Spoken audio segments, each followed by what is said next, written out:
Good evening. Is my mic on? Can you hear me? All right, beautiful. Before Clint and I jump into conversation, I'm going to do a quick reading just so that folks who are unfamiliar with the novel maybe get a sense of what we'll be talking about. In case you are not sure what the project is, Flor, who is a matriarch of the family, has decided to throw herself a living wake. And then we have a lot of folks with a lot of memories, kind of processing what it means for someone to decide to throw themselves that kind of event.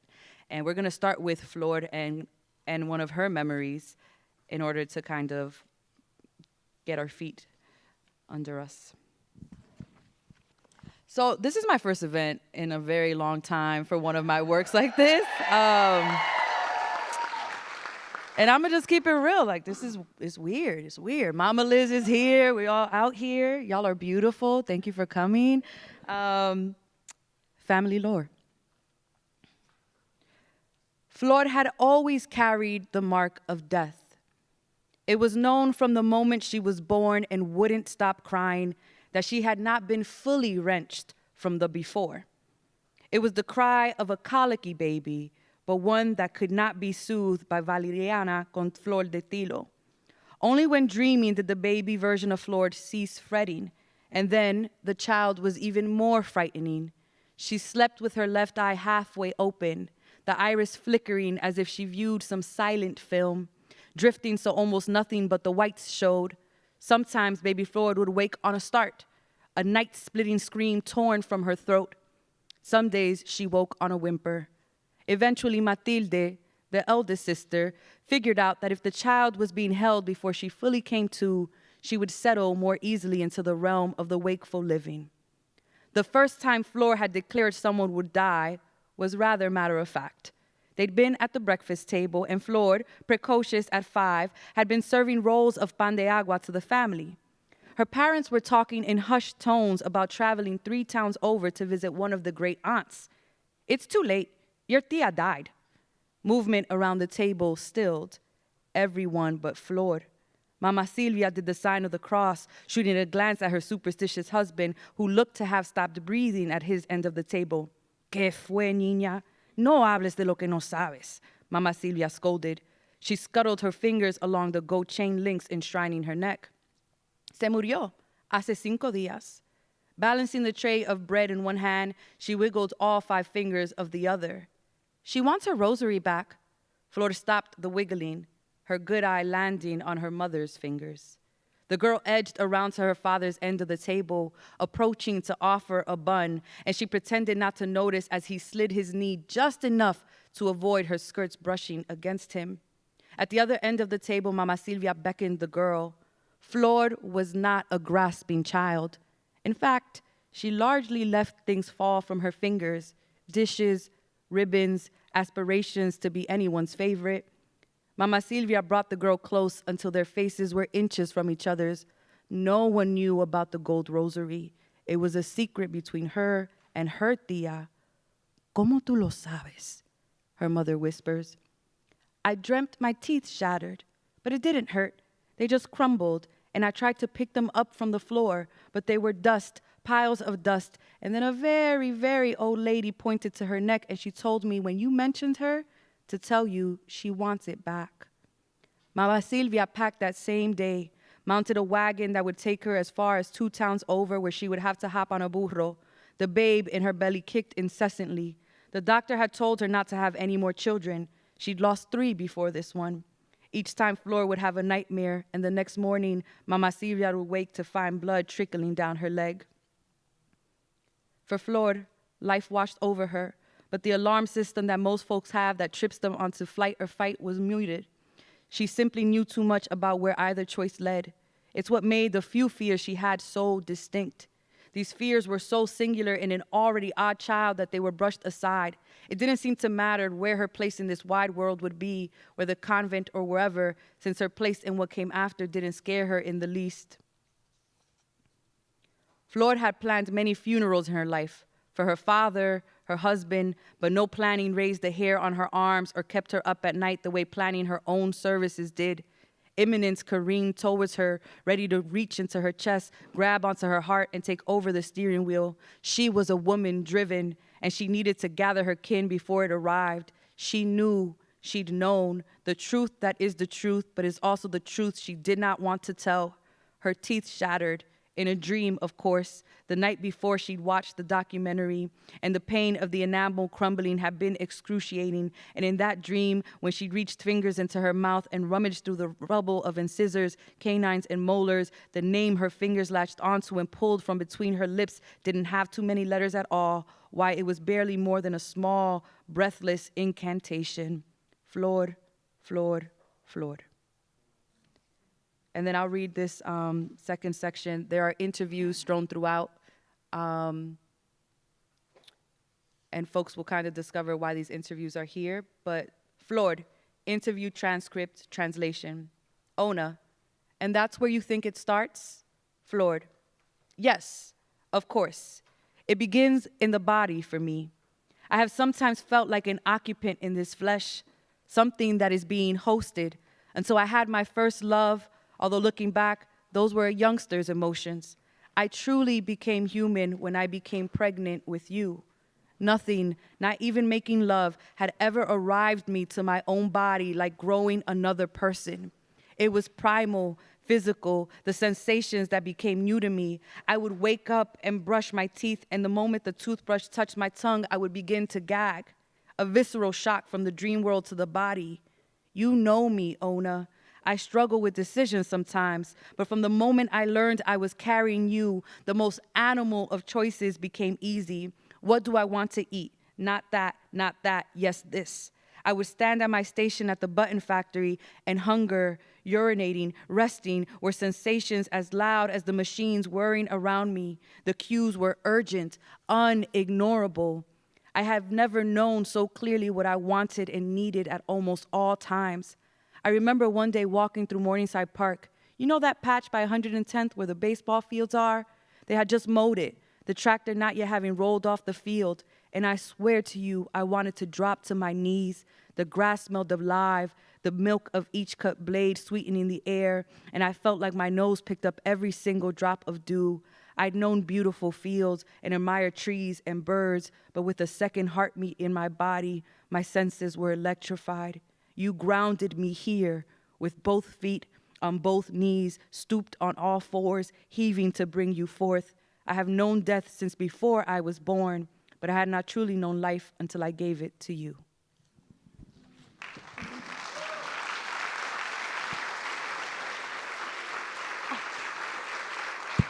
It's cute. Thank you all so much for coming tonight. This is such a treat for me in so many ways. If you have followed us on Instagram for a while, you'll know that like me and Liz have known each other for many years now. We were both on the same National Poetry Slam winning team back in 2014. We had a book launch event for both of our first books at the same time. I feel like we've just been on this journey together, probably more so than anyone else in the world. Like Liz is really my sister, and like there's so many things that I'm able to talk about with her and process with her that I'm not able to process with anyone else in the world. And watching, it's especially wonderful for me to be here for this book because Liz and I, along with another writer, Safia El Hilo, together have been writing in a sort of writing group for many years. And during the pandemic, as with everything, it became virtual. And I remember the earliest days, every Friday we would get together and we would send each other pages. And so, you know, I saw the earliest versions, the earliest iterations, the earliest drafts of this beautiful, beautiful book. And it was so wonderful to be able to celebrate, you know, both the creation, the sort of germination of the idea, the moment where like every publisher in New York was begging Liz to give them this book, the moment where like there were moments, you know, as is the case for any writer, moments where it was incredibly exciting and there's a lot of momentum, moments where you want to tear your hair out and be like, this book is trash, what are we doing? and to be here in this moment with this book on this day where it got this incredible review in the New York Times, where it's a Good Morning America book club pick, where it's been selected by all, you know, all sorts of bookstores and all sorts of outlets as the book that people need to pay attention to this summer. I just feel so lucky because we saw each other when we were just some poets out here slamming in dive bars, right? And like we were doing poems about like vulnerability and our mothers, and people were like taking shots in the back, and they weren't worried about us. They didn't care. But it's really exciting to be here. And I want to start by talking about how this is your first book for adults. Right. Talk to us about both what made you feel like you, after having written, you know, you've written poetry chapbooks, you had written 3 young adult novels. What made you feel both like this was a step that you wanted to take in terms of stepping into a different, not necessarily a different genre, but a different sort of writing within the genre? And how was the process different in terms of the approach, writing for adults versus writing for young people? Yeah. I've been asked this question and I keep trying to hone in on the answer. And I feel like with you, I can be very honest that there's an instinct I have that just kind of knows like this is verse, this is prose, this is a poem, this is nothing, just a journal entry. Like don't show this to anyone, right? And similarly, like this book was never ever going to be anything but a novel for mature audiences, right? Like it just, I knew in 2009 when I visited my tia Margarita in the Bronx and was like, she would make a great main character of a book. I had never written anything that I had published, right? I didn't know that I would be the one to write that book. I just thought she would be a great character, right? And so then a decade later, when I begin kind of being like, oh, remember I had that idea? And my mom does have 9 sisters, and it'd be really interesting to write a short story collection that kind of thinks about each one of them. And that was the initial conception of Family Lore. It's going to be a short story collection. It became this entirely other thing, but I knew even then, like, the subject matter, while all of my books are about women and are about mothers and daughters and are about how do you find agency within your own body, how do you think of autonomy, particularly if you come from strictures that try to keep you questioning that you are your own person and can become many different iterations of your own person. This novel I knew just had a register that was going to have to be for folks who had certain experiences to bring to the book, and just had faced some things. And not that I question what young people have faced, but even at the experience of reading, there are just books that a lot of mature readers have that be in their minds that they can say, oh, this is like this, or I've been here before, I've leapt in time before, I've followed 7 characters before, I've done things that younger readers maybe just don't have as much exposure to, right? So I knew that was going to be the take of this novel, and it was a very different kind of book to write. I don't know if I would have written it, honestly, without you and Safia. That process of showing up every week and writing very quickly in order to have something to show, and also because the book has so many point of views, being okay with the fact that there were days that Clint's like, what character is this? And like, where are we in time? And I'm like, no, this is gonna be in the end of the book. Don't worry about time or plot or anything. Like just to sit with the language, right? Like I had to be okay that the vision I had was not chronological, that I knew these people and that it was going to come together. And unlike any other book, it was really a trusting of all of my writerly instincts that I would get there. And I think those other books helped me believe that. I had completed enough books to know I can finish a book. I just gotta show up every day, right? Or many days, more days than not, right? But yeah, that accountability for sure helped, and that learning to trust, I think, was a unique part of this book's journey. And it really did feel that way. It felt like watching like a constellation be constructed, almost like when we were submitting pages to each other. because you're like, you see this beautiful star and here, this beautiful star there, this beautiful star there. You're like, these are all beautiful. I don't really know if they're in the same galaxy. Like, what do these stars have to do with each other? And then it's like, oh, this is the Milky Way, right? Like, but you don't realize until 5 months later. But it's so interesting because I want to talk about that because I'm curious. I mean, I know a little bit about this because of the time, observing this book being born, but talk about the sort of way that you the way that you constructed the book and how did you have a sense, you talked about how this was originally going to be a series of short stories. Did you have a sense of like, all right, I know who all of these sisters are from the beginning, or were there like less sisters and then more sort of blossomed in the process? Did you know how fully formed were each of the sisters and their sort of the ecosystem they were a part of? Versus like from the beginning versus how much did you figure out as you were going along? Unfortunately, I don't plot, right? Which makes a book with this many characters hard. It makes it hard to pull together because for me, writing is about discovery. If I know all the beats, I'm bored. Like I've finished the story. I've tried outlining before, and then I'm like, well, what's the point, right? Like I did it.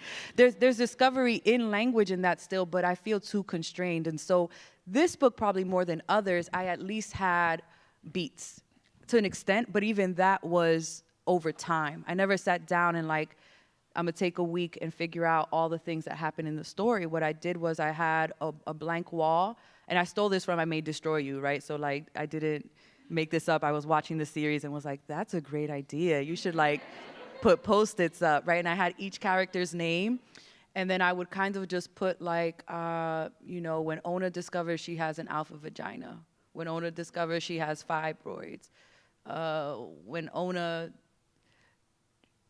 has a thing that happens at the end that she really shouldn't have done. And then I would have a post-it that's like, don't forget joy, right? Like, write this in. Matilde, the first time she meets the pelotero. Like, I would just have it kind of like that. And then I'd be eating dinner with my husband and be like, I'll be right back. And like run upstairs and be like, limes. Like, I would just leave post-its for myself. So it was a constantly growing, like kind of list of characteristics and of moments that I wanted to look at with these characters. How they all intersected, I wasn't sure. And I had to kind of figure out as I was writing, like, oh, this actually shouldn't be told from this character's perspective. It's more interesting to hear about this thing from your aunt, from the sister she doesn't like, than it is to hear it from her. Because we already know enough information to know that that's gonna be a little tainted, or it's gonna be really honest, right? And so I would have to figure out, like, what's the best site for each piece of the story? And so sometimes I would have something in one character's category and then kind of shift it over. It was a lot of fun. I gotta tell you, it was mayhem. It was mayhem in the absolute best way of the delight of writing, of discovery, of figuring out for myself the project. I thought the conceit was, this woman is throwing herself a living wake, and we're in the 3 days before the wake, and there's a lot of memories, a lot of back and forth. And then it's like, oh, there's also a second conceit, and it's a book within a book. And like, that's at play too. And like, what does that mean? And what am I trying to say about oral storytelling? And so like, for me, the writing of it at one point was kind of like, I don't know if anybody but me is gonna love this, because it's so particular to like all the shit that excites me, right? And it was very much a pandemic book, and like, I don't know. I don't even know if anything matters, so I'm just gonna like enjoy this and torture Safia and Clint. Like, that's my goal here. And then I was able to see it through. I knew from the beginning that it wasn't gonna be the 9 sisters. I did have a couple more cousins of the younger generation that eventually was just like, there's too much at play. I have to streamline. But once I honed in on the 4 and the 2 daughters, I really knew where things were going, to an extent. Yeah, this is building on a conversation that you and I have been having over the course of the last couple months. Last time we had lunch, we were talking about a piece that I've been writing for The Atlantic about Uncle Tom's Cabin, and I'd never read Uncle Tom's Cabin before, and I like wrote this book about slavery, and I would go to things like this, and people would be like, what do you think about Uncle Tom's Cabin? And be like, I never read that book. And so I was like, I should read this book. And it's interesting because I never read the book I read excerpts, but I never read the book as a whole. But I had read Baldwin's critique of it. So Baldwin, when he was 24 years old, wrote this critique of Uncle Tom's Cabin and Richard Wright's Native Son, where basically he talks about how these books are more political pamphlets than they are novels. They're not pieces of art, and these characters are mere sort of ideological pawns that the authors use to make their political points. He's like, that's fine, you know, in the sense that I share the same politics as you, but it also makes for really boring art. And I've been having this conversation with Liz a lot, you know, because we always talk about the books that we're reading, we talk about the art that we're creating, and I'm curious for you. So you're somebody with like deep political and ideological convictions, somebody with deep values, and a lot of the things that you think about in your personal and political life show up in this book, right? I'm thinking about issues of mental health. I'm thinking about issues of patriarchy, sexism, but the thing that you do so well and so beautifully is that those issues, to my mind, as a reader, show up in the context of they are propelled forward by the story rather than being the thing that propels the story forward, which I think is the difference between what makes something feel like a caricature and what makes it feel three-dimensional. And I'm curious how, both in the context of this book and more broadly in your work, you think about what it means to want to convey important messages in your work, but also not to let the message sort of overwhelm the story itself. When I'm creating, I am deeply interested in trying to understand the human experience. And I think that goes for a poem, right? Like, what is it about this interaction or this moment or this beautiful thing I saw that jarred me or sparked something? And can I hone in on what that was? And let me write my way through to the answer of why I had whatever feeling I had. Assuming that, like, if I am having these feelings, other humans probably have these feelings, right? That's the baseline. When I'm writing specifically fiction, my largest interest is how do I understand a part of being this thing that we all are, right? These spirits encased in flesh. How do I understand that through writing in such a way that I am very honest about the characters I'm seeing and thinking about what they're honest about and what they're dishonest about, so that they expose themselves to a reader in such a way that you have to really look at them and grapple with what they are and aren't telling you. And sometimes you don't know if you can trust them. And right, you have untrustworthy characters and humans and selves, right? Like, there are things that I tell myself, and then months later I'm like, girl, you was lying. Like, you didn't. You was just saying that. Like, you know better than to lie to yourself, right? And but then I'll stop and be like, oh, that's interesting. For months I told myself this story, and it wasn't until this thing happened, and like, why was I telling the story? And what was the trigger to stop telling? And like, how do I capture that? Because that's an interesting thing to now have to sit with, right?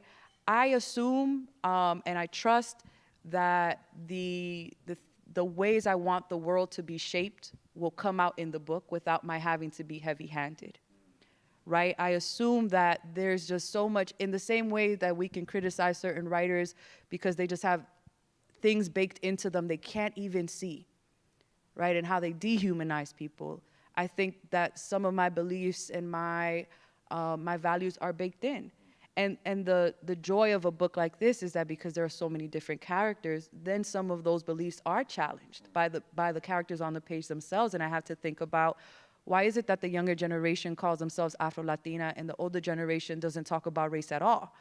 And do I want to push that? Do I want to have the older generation talk about race? And does that feel honest? Because I don't hear my aunties call themselves negra. They might allude to certain things, but what does it mean that one generation claim something? And like, maybe it's interesting to let that tension exist, to allow for the multitudinous multitudinous. Listen, there's like that one Shakespeare, that one Shakespeare speech I learned in high school, and that was multitudinous.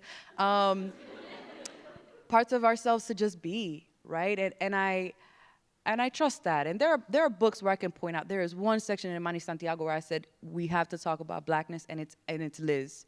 It's Liz in Imani's voice. There's one section here where Ona is talking about the judicial system, and it's maybe a little bit more heavy-handed than she would have, just because I wanted to be really thoughtful of the connection I was making. But then otherwise, I have to just let them go and be reflections, knowing that there are things here I can't see yet that someone is going to see and be like, oh, it's because of this thing. And then I'm like, yes, exactly, that's what I meant.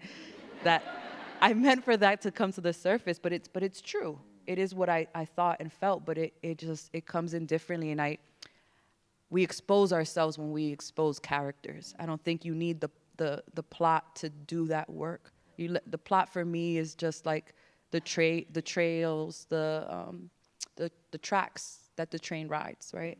And the train is just characters, and they're just sitting on that to get to whatever destination. And so I don't overthink it.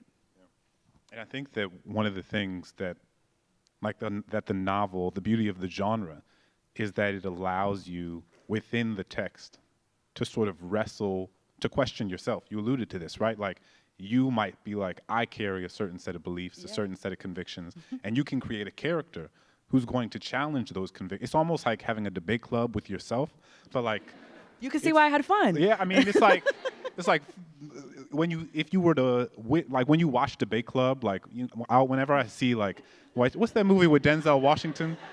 The Great Debaters? The Great Debaters. When I watch The Great Debaters with Denzel Washington, I'm like, they're like, Buddha, Buddha, boom, Buddha, Buddha, boom, Buddha, Buddha, ba, boom, bam, boom. And I'm like, oh my God, debating, this is amazing. But like, we do a similar thing on the page, but it's like much less exciting, right? It's just like, there's no excitement when you watch us like debating ourselves with characters that we made up in our heads. Like, you're like, this is boring, I'm changing the channel. But it is the thing that like is so wonderful about all that the novel can contain, is that it allows for that complexity, that three-dimensionality. It allows for, what, as you said, like that humanity, the fact that like all of us, every single one of us profess a certain set of beliefs, and then are often inconsistent in the ways that we live out. Like what those beliefs look like. And I think one of the things that makes your book so rich is that those characters, the sort of multitudinous, is it ness-ness? Like multitudinousness? Multitudinous. I think throw it's an extra ness. N-O-U-S, multitudinous. That all of them, that they, all of them sisters, they all sort of, they are almost like the external voice of one another's consciousness, and are sort of challenging one another in ways that reveal something to each other, that adds like an entirely different layer to the story, I think. And I think it does something for a writer to have to have that project of, I made a point, or I arrived at something, and then I have to look at it differently in order to write this novel in such a way that it doesn't feel like a lie. And so if I wrote a section from one of the younger women's perspective, talking about her mom and her mom visiting her in college and like sleeping in her dorm room, and then I have to write that section from the mom and like the vulnerability of, I've never been to a college campus, and like, no, I'm not staying at a hotel, and like, I want to be near my kid. And so for me, writing the first section, I'm like, yeah, my mama did try to, right? Like, I'm going to channel what I know. And then when I have to flip it and be like, oh, I hadn't sat with what would make someone make that kind of choice and what it would feel like to have to watch, to not to feel so foreign, to feel so dependent on your own child to help you navigate a space. And so there's this part of us that I think is made softer, more vulnerable, and kinder to our past selves, to our future selves, but also to people we love when we borrow or even if we're just borrowing the feeling of something, not the literal situation, but it stretches me as a human. And I think that is one of the things that writing does, right? It is a way of thinking and a way of expanding thinking, whether or not it's being published. And so that feels like a worthy cause and a worthy work to do, but for sure, it was a lot of debates on the page, and I found them wonderful. I don't know what you're doing on the page. I'm just saying, when other people are watching, it's not as much of a spectacle as Denzel Washington and The Great Debater. I haven't watched The Great Debater, so maybe that's movie. the problem. It's an amazing movie. I'm gonna do one last question before we bring it to you all. I think that we're gonna have a mic that is passed around.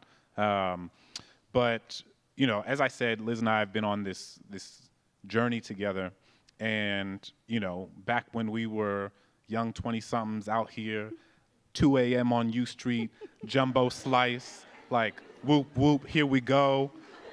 We at the club, we at the lounge, and now, We were doing poems at the club? We weren't doing poems. No, I'm saying we were dynamic. We were like, we go do poems. Word. You're right. Sometimes we were doing poems. Sometimes we'd be at the club, right? Don't put us in a box.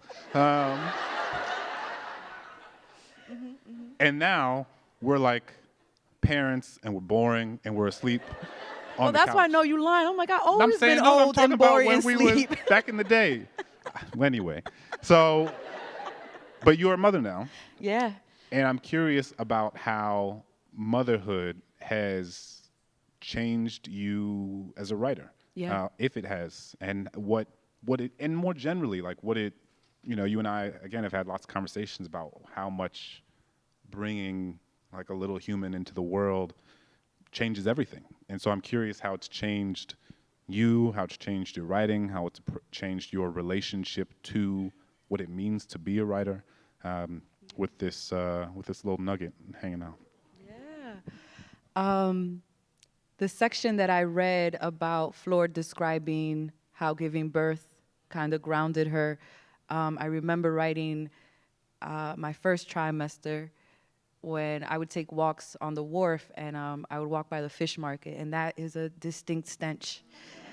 And it was jarring every time, but also there was a part of me that like reveled in this almost superhuman sense of smell that I had developed. There was a part of me that's like, my body is changing in such a way that like things I have known are now, I smell differently, I taste things differently, I sleep differently, right? Like but it was this whole experience with my body, and I remember kind of sitting down and being like, what does it mean to feel more human? Because you're just so grounded in everything around you, to the point where you delight in the fish smell because it's like, wow, I smell it like I never have, and it's because of this little being, right? And so the actual writing, I think, is changing, and began changing with this book. I'll say that I have always had to work on balance. And I had a career prior to the pandemic that was very fast-paced and was one that I had developed on purpose to be in many different cities. And as many cities, I was like collecting tour stops. I would do 100 stops a year. And it got really, really hard. And it was really unhealthy. And I am very thankful that I had time to sit and be quiet so that when I prepared for this book tour and I prepared for how I wanted to show up for myself and my family, I could be really mindful on like, yeah, I would love to go to the West Coast. I would love to go down south. And also, I don't want to miss time with my kid, right? And I'm also just more diligent with time. Like, if I have these many hours where baby is with childcare, how do I use those to the best of my ability? Because, you know, there's no writing once I'm home. Like there's the getting stuff together, there's going on walks, there's putting baby down, and then there's vegging out with babe, right? Like there's not all those other ways. And so my time feels like there's a little bit of pressure on it in a way that I enjoy and in a way that's good for me. I always had to create false pressure, right? Like I have 4 hours to write, I'm setting the timer on, and I'm not touching my phone until I'm done. But now it's like, nah, it's not false. Like you got you got a whole, like you got to go, right? And so that's it's helpful for me to just know, like, you dedicate this to work and you show up and you do what you can, and then you close the laptop and you dedicate yourself to the other parts of your life that really matter. And I think I'd been working on that before, but baby brought it home for sure. So we have a mic that's going to go around. If you have a question, please, let's make sure that it is a question. Look, all of you are here because you love Liz. You don't have to read your love letter to Liz right now. Like, email her, give her an abridged version in the signing line. But, like, let's make sure that we can get through as many questions as possible, because a lot of people, I'm sure, have them. Well, congratulations. Thank you. To I love both, your dress. actually. Oh, thank you. I'm Beautiful. sorry I didn't hear. I was too busy saying congratulations. Gorgeous. Yeah. It's been my day with this dress. Thank you. So I want to share that anytime you do something that is so personal, it takes a toll, and it's also a gift back. And so I'd love to know what has been the toll that this body of work has unearthed, and what has been the gift that you've gotten back from producing it. Okay. Woo! Okay. When the question gets an applause, you know. I'm like, What dang, she's time trying to we take my on, spot. right? Yeah, you come take this chair, right? No, wow. I have had sleepless nights, not while I was writing this book, but I would say over the last probably few months. And I always get anxious before a book comes out, right? Because there's no changing, there's no turning the car around at this point. Like, it's happening. And then I start thinking of all the things people might think and will respond to. And in particular, this is the first book that will be semi-simultaneously published in Spanish, right? It comes out in November, which is very exciting, but I've always been able to hide in English, right? And I think my family is very, very proud of me, mostly because they can't read all of the work. And it's funny, but it's also like, I am very honest because I know that I can get away with certain things. And this book is spicy, and there are things happening. And I know that folks are gonna have thoughts. And it's the first time I've had to face what kind of response will people I love have, and what kind of judgment will people I love have, because I felt very inclined to write as honestly as possible, even though I knew that kind of exposure would create this anxiety. And so now I'm like reaping the, like, that's what it meant to do that work. And I just have to kind of trust, right? I just have to trust, but I think that that's also the reward, that this book had me lean on faith, on inner faith, on I trust the creator in me. And even though right now I'm not in the creator mode, right? So it's hard because that voice isn't as strong, right? The voice that was like, we show up, we do the thing. You're here, like you're guided, you're on a divine path, nothing else. There's no other noise. Every day you show up and you sit, right? I'm not in that. Right now I'm in the judgment zone of like, what was she thinking? What was she out here? She thought this was right. So I get to judge that past self. And having to sit here and be like, no, I'm going to honor the creative self of a year ago, of 2 years ago, 4 years ago that showed up, that made this work, right? In the same way that I hope that my future self in 4 years honors the me now. There's no rewriting, there's no taking it back. I would never be done. And I think that has been a difficult lesson, but one that I'm sure will serve me moving forward, that like showing up and loving all versions of my writer self, and of my creative self, and protecting my creative self from this one's judgment, I think will bolster all future projects, because it only solidifies you are doing the work, and it is scary, And if no one else holds you down, like you hold you down in every phase of this journey. And so that's what this book has taught me or given me.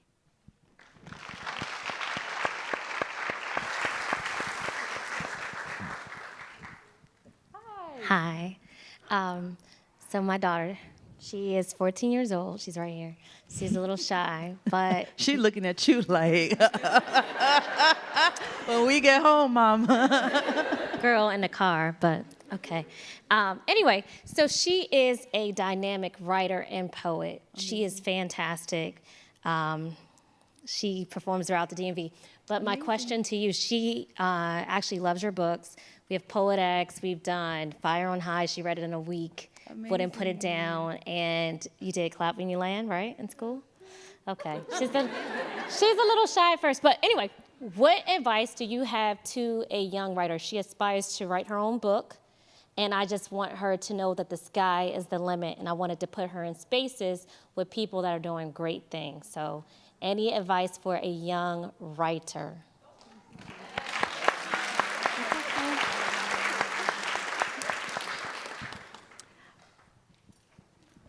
I have a lot of things I usually say. What I will say on this particular night is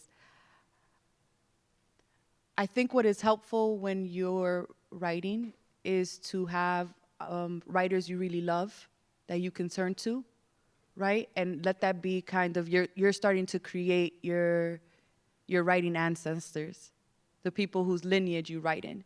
Right? And so when you're like, I love this writer, I love this writer, I love this writer, if I get stuck, I'm going to go look at this poem and maybe write a response. If I'm not sure how to move forward, you start building your canon, right? Your literary canon. These are my writers. When I'm asked, like, whose influence, like, this is who I love, right? And you start also looking forward. What do I want to leave behind? How do I want to write in such a way that I'm expanding on the people I love, but I'm bringing my fresh new perspective? How do I continue crafting voice? There's something that you have based off of your experiences, what you know, how you move through the world, how you see the world, that is your voice only. And it doesn't sound like these folks, it doesn't sound like these folks, it only sounds like you. And the better you can get at sharpening that voice, that is just, what's your name?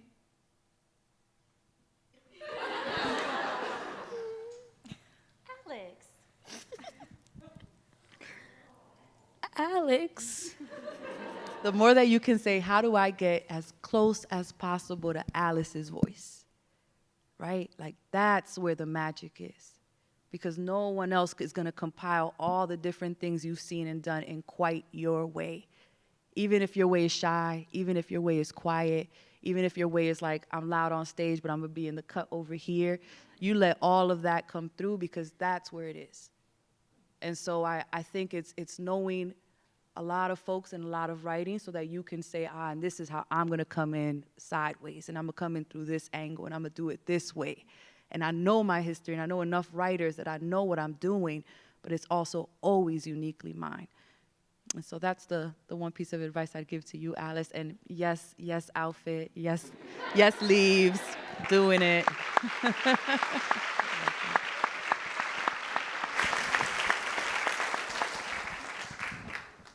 Hello.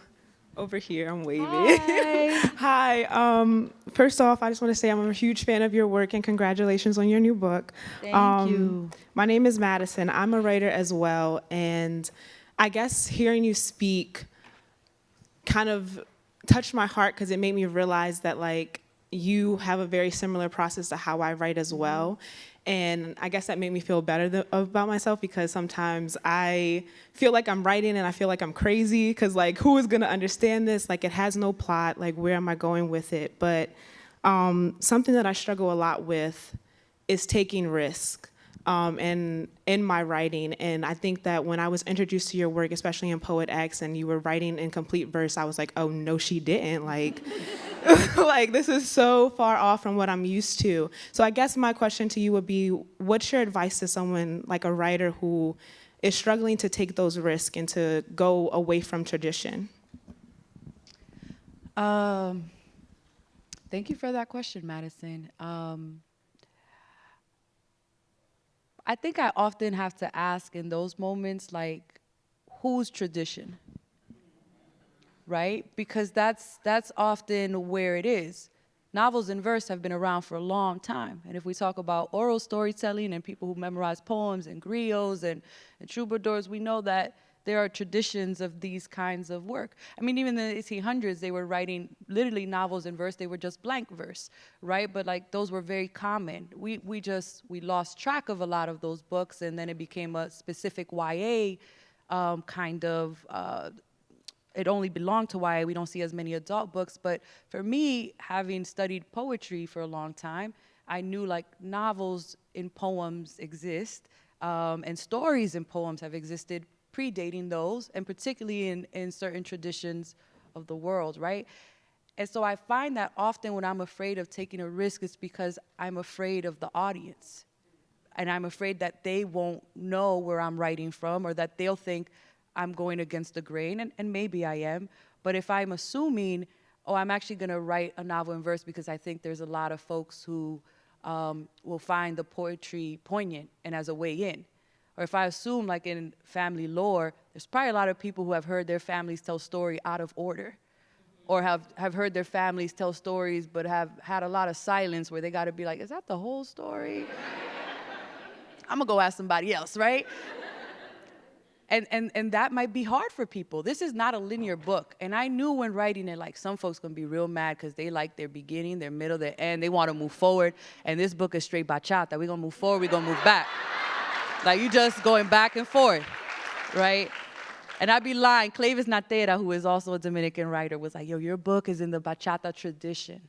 That's what she said, it's in Dominican music tradition. And that moment I had to step back and be like, that's right, because I'm writing in my particular tradition, and I'm pushing forward a particular style of storytelling that's of a people, right? And so I think we often feel afraid, and it's about figuring out how do we make ourselves brave by realizing we're not alone in how we write. And similar to what I told Alice, who are the lineage of people that I'm writing in, that kind of bolster me to be like, oh, there have been a lot of folks who have tried or attempted these ways of writing, or who have a similar process where maybe they don't plot, but they're really character driven.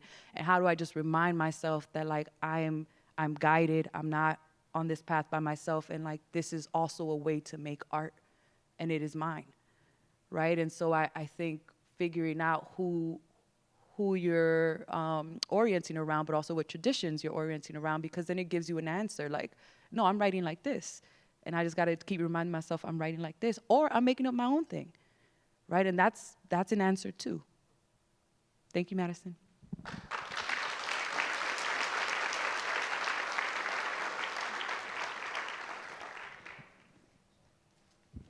Got time for a couple more? Do we have Let's do two more. two more? Hi. My question is around who your literary ancestry is.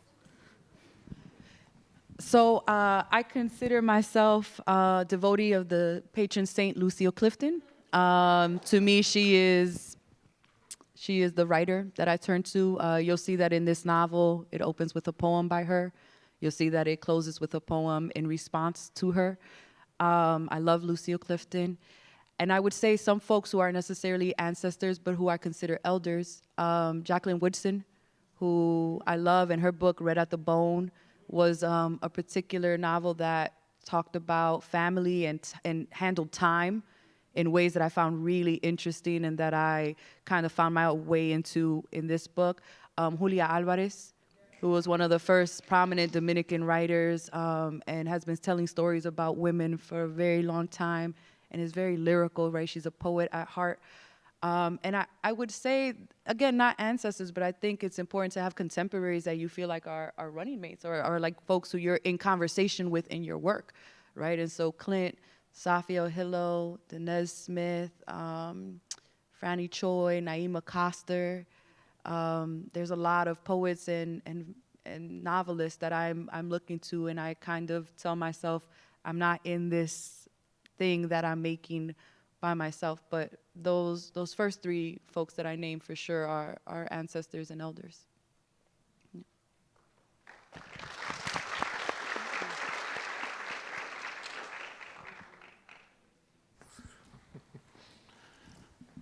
Let's have this youngster ask the last question. My name is Carter Sewell. I do poetry. And You were in DC Scores. You were wonderful. Thank you. Yeah. I loved your poem. Thank you. My question is, how was so you made books before, right? For younger people. Yes. So how was your journey for this book? That's a great question. I think I was a teacher, and so for younger people, I had to kind of think, shout out to the teachers. Yeah. For younger readers, I had to think about, when I was a teacher, what were things that my students were going through that I thought would be really interesting to a reader their age. And I had to think about, what was I going through when I was young that I didn't talk about or I didn't say anything about that might be really important to read about, that had I read about it would have made me feel less lonely. So when I'm writing for young people, those are my questions. When I was writing for an adult, it was more of, where am I now? So I wasn't looking as much at who I was, but where am I now? And what are some of the questions I'm battling with now? And what are some of the questions I think I'm gonna be battling with in 40 years? And so for young people, I'm looking back and I'm in memory and I'm trying to remember what it was like. And right now I'm thinking of this moment and future. What are the things that I'm gonna have to answer? So it's a different direction that I have to look at. But that's a great question. Thank you so much.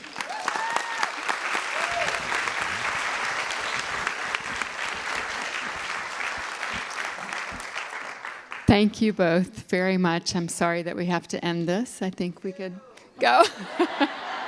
I know. I think we could go on for a long time. But thank you. And thank you for your writing. And thank you for being here for us all. And yes, please, one more round of applause.